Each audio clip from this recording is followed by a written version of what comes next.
আগামীকাল আন্তর্জাতিক শ্রমজীবী নারী দিবস। এই শ্রমজীবী নারী দিবসের প্রাক মুহূর্তে দাঁড়িয়ে আমরা আলোচনা করব তিনজন এমন লোকদেবীকে নিয়ে যারা প্রকৃত অর্থেই উপেক্ষিতা এবং অবহেলিতা। লোকধর্মের সঙ্গে আমাদের আদিম কর্মজীবনের একটা বিরাট আন্তরিক যোগাযোগ রয়েছে, কিন্তু সেই যোগাযোগ মানেই যে লোকধর্ম সবসময় খুব ইতিবাচক হয়ে দাঁড়িয়েছে তেমনটা কিন্তু নাও হতে পারে। লোকধর্মের প্রচুর নেতিবাচক দিকও রয়েছে, যেমন আমাদের এপার বাংলার মানুষেরা দীপান্বিতা যেদিন কালী পূজা হয় বা দীপান্বিতা অমাবস্যা, সেই দিন লক্ষ্মী পুজোর আয়োজন করে থাকে এবং এই লক্ষ্মী পুজোর একটি প্রধান অঙ্গ হচ্ছে অলক্ষ্মী পূজা। অলক্ষ্মী পূজাতে একেবারে গোবরের পুত্তলিকা তৈরি করে, কড়ি দিয়ে তার চোখ নাক তৈরি করে, পুরনো চুল, নারীর পুরনো চুল সেটিকে বসিয়ে একেবারে ঢ্যাঁড়া পিটিয়ে, মানে ভাঙা কুলা পিটাতে পিটাতে তাকে তিন মাথার মোড়ে বিদায় করে দিয়ে আসা হয়।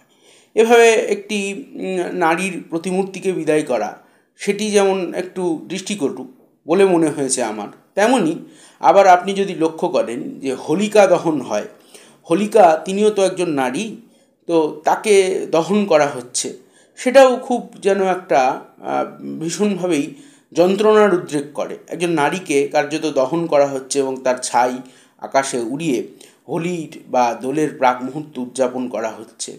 ঠিক তেমনভাবেই আমরা জানি যে পৌষ মাসের সংক্রান্তিতে রাঢ়বঙ্গে বিশেষত পৌষ বুড়ি তৈরি করা হয় এবং প্রথম পিঠেটি সেই পৌষ বুড়িকে নিবেদন করা হয়।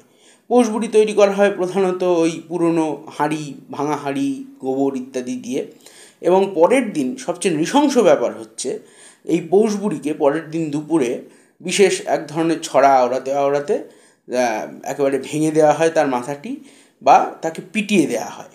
তো এই যে উপেক্ষিতা এবং হচ্ছে একেবারেই অবহেলিতা লোকদেবী, অলক্ষ্মী মানেই তাকে বিদায় করা, অলক্ষ্মীর সংজ্ঞাটা প্রকৃতপক্ষে কী, এগুলো নিয়ে কিন্তু আলোচনা হওয়া দরকার। লোকধর্ম খুব বৈচিত্র্যপূর্ণ এবং এই নেতিবাচক দিকগুলোকে নিয়েও কিন্তু আমাদের ভাবা দরকার আছে।